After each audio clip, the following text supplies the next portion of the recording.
Hey guys, this is Dan the Moleman Smith. I'm coming to you give a little information for the do-it-yourselfers. If you want to install insulation, that's why you have to wear a mask in your crawl space.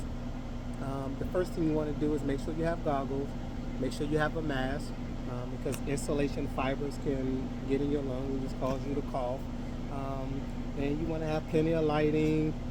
You want to maybe have a box cutter so you can cut the plastic. But the regulation in North Carolina requires you to have R19 batted insulation. And you want to have the paper side up against your subfloor, because if not, it can easily grow mold on this side. So I'm just going to do a quick demonstration. I've already done my measurement of my length, and we're going to install. You want to also make sure you have the right size insulation hangers. It's just based on this. This is 21 inches wide, so we got the appropriate length.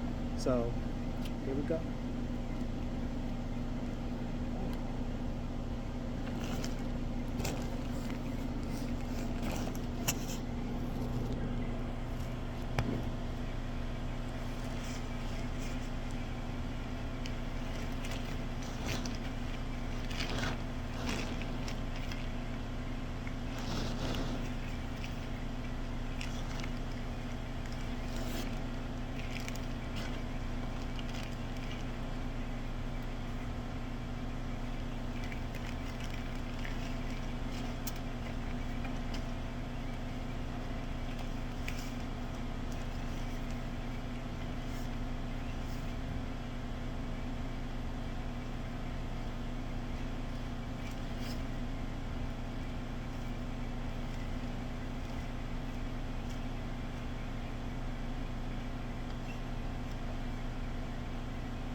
You want to make sure you put your joist hanger like every 36 inches.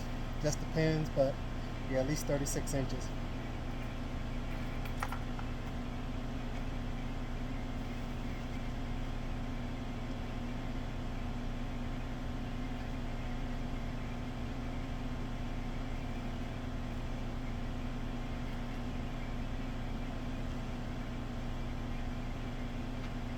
You also want to make sure that you put the insulation above your supply lines. You don't want to put the insulation underneath. It's just one of those things that you just don't want to do. So, all right, stay tuned. Watch more of my videos. This is Dan the Moleman Smith with Smith Environmental Solutions. We are the company that's bringing the solution to the pollution, creating healthy, happy homes.